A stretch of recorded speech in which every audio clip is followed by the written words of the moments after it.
Hey there, Sharon Horne-Ellstrom. 800 and I already forgot 28. 2,828. It's an easy number to remember. All right, today we're talking about authenticity, which is, you just saw a little bit of that. What you see is what you get. When it comes to my videos, I just record first thing in the morning. Not today, because I have a granddaughter who's sick and she just only wanted grandma today. But normally I do. So today we're talking about authenticity in our Be a Better You annual challenge, as well as, that would be our personal life, as well as in Supersize Your Business, which would be our professional life. And I shared stories both in my personal life and my professional life of the journey to learning that the most important thing we can be is to be ourselves. And mine led up and came mostly out of, it was before that I did that, but following my sudden cardiac arrest, the big overriding message for me was be you. Just be yourself. You and everybody else just has to be the best possible version of themselves that they can be. And I won't talk about where that message came from and how I derived it, but let's just say it came from a much higher power than me personally.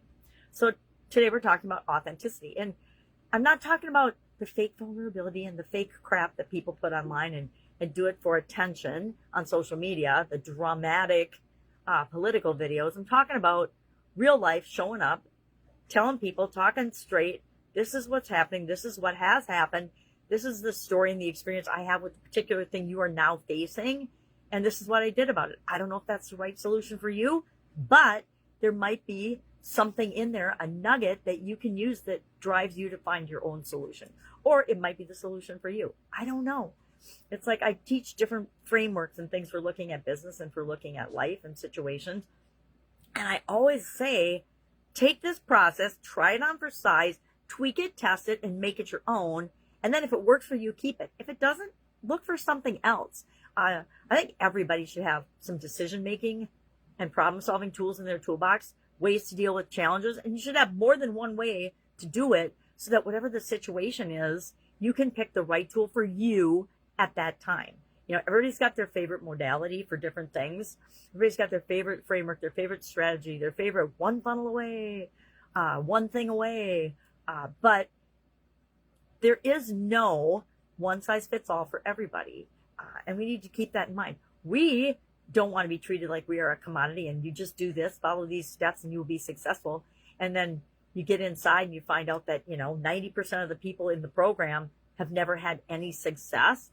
Well, is that because 90% of the people in the program are missing a component or a piece that they need in order to make that be a success? Or are they just in the wrong system or the wrong program for them?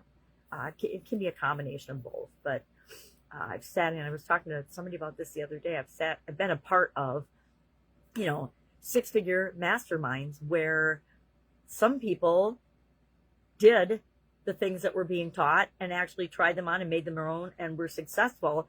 But the vast majority of the people in those masterminds, no matter how much money they're paying, don't do anything. And if you don't do anything, you don't get any results. So I always find that fascinating. But it's statistically played out in our lives. If we look at our lives, the people that we might be hanging around are really, really successful.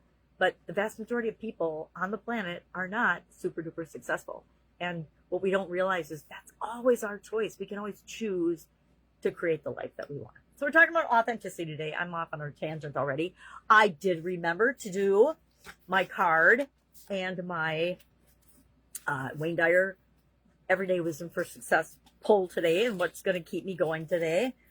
We talked about, again, authenticity and how we show up. And I admit it, when my first jobs in corporate America and even in college and in high school, I don't think, in high school I might have been kind of authentically myself. I guess we could ask my high school associates. But then we were still always people-pleasing back then, right? Everybody wanted to date somebody or was people-pleasing. So I guess I wasn't my authentic self. I didn't even know who my authentic self was back then. All right, that's all I've got today. If I can help you in any way with anything, if you just have a question and nobody to ask, just ask it. And I guarantee that if you ask the question, I probably won't even get a chance to answer it 90% of the time, because as soon as you ask the question, all of a sudden you realize that the answer has been right in front of your two eyes all along. All right, have a great day, and I'll, of course, be with you tomorrow.